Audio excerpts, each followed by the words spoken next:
In this video, I want to go over about 4 things that are the most important things that I consider when evaluating an Airstream for purchase. And these 4 things are the 4 things that I see as the most expensive things to repair on an Airstream. Number 1 is the condition of the body. The body panels are pretty expensive. Each piece for the front and the back, especially the curved parts, can range between $600 and $900. So this was one I just purchased. It's a flood vehicle. I bought it from a wholesale only auction. And I knew going into it, because of the age, it's an 83 Airstream 34-foot Excella. I knew going into it that I planned on gutting the inside because I did see some pictures. I didn't inspect it in person before I purchased it. So the body on this one was really good. From the pictures, I didn't see any major dents. It does have a few dings here and there. It's got one good size hand dent on the very top in the back. But all down the side, it's in really good shape. A couple scratches here and there wouldn't be the end of the world, but this one I didn't find any scratches or gouges. So the body was overall in really good shape. I'm really happy with this purchase. The second thing that is expensive and is important to consider when purchasing an older Airstream, or any Airstream for that matter, is the glass. These windows aren't cheap. Windows this age are hard to find. So this one had really good glass all the way around it, with the exception of the entry door. Even the rock guards are in good shape. The entry door was broke, so I do have to find an entry door window. However, considering another Airstream that I have doesn't even have a window on the door, this didn't stop me from that. I like having a window on the door. I just have to find a source for the glass. So the body's in good shape, the glass is in good shape. And then the second thing that I look at that could be a considerable expense is the axles. Now this one's got 3 axles, so it can get pretty expensive.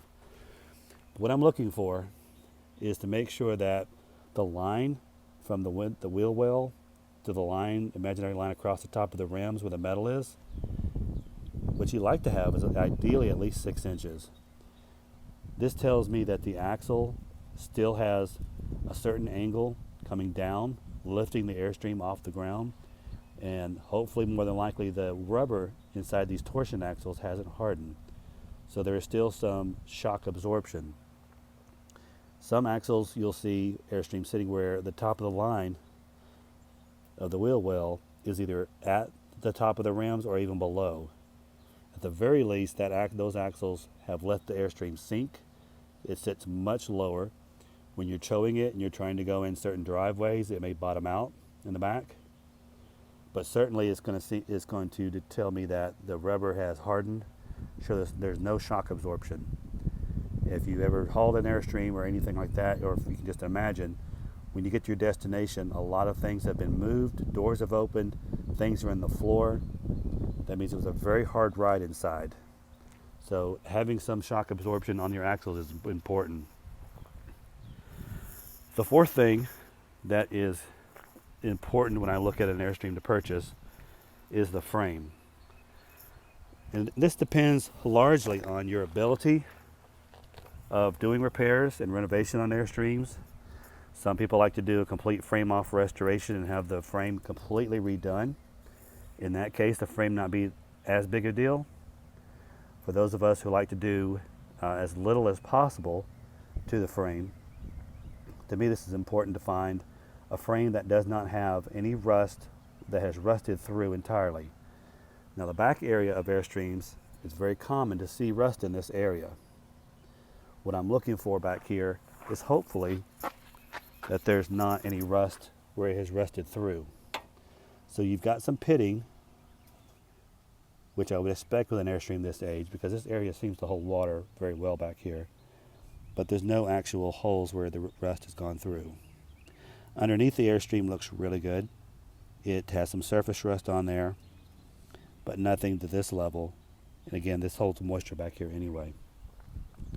The front of the frame can also be an indication of how much rust the rest of the frame has, because a large portion of it is hidden in the belly pan. So near the front, we also have a good deal of surface rust, but again, there's no holes. Even underneath it, the structure is pretty good.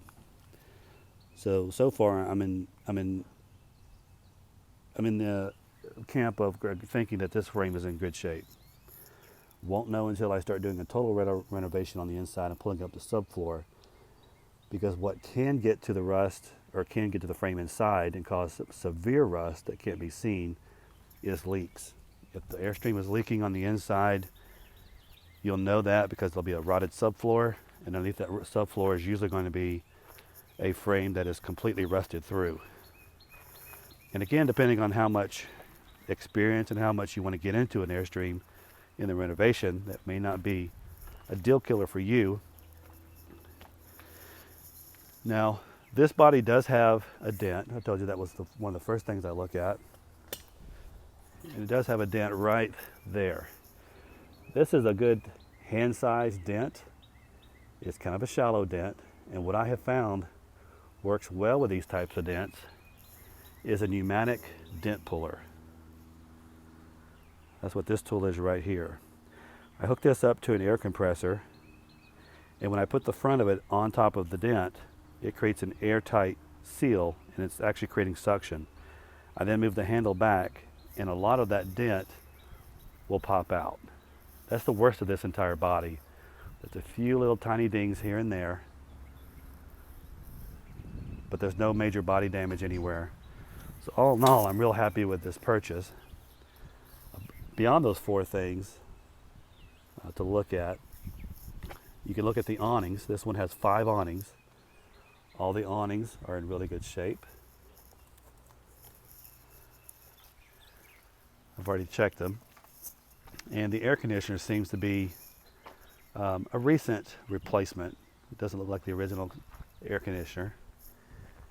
And I think I mentioned this one is a flood vehicle. So the water got inside at least halfway up. So I know there may be some appliances that have to be replaced, but I don't expect the air conditioner will have to be replaced. It should have been above all of that. So this was a good purchase for me. I got a really good price on it. But those are the 4 areas that I recommend you consider, at least the first 4, that can really cause you to have to spend a little more money than you want to on an Airstream renovation. And those are the body, the glass, the axles, and the frame. Not necessarily in that order. Depends on how handy you might be to replace the body panels. It might be the frame that's the more important. But those are my 4 things, and I wanted to go over those with you, and thank you for watching.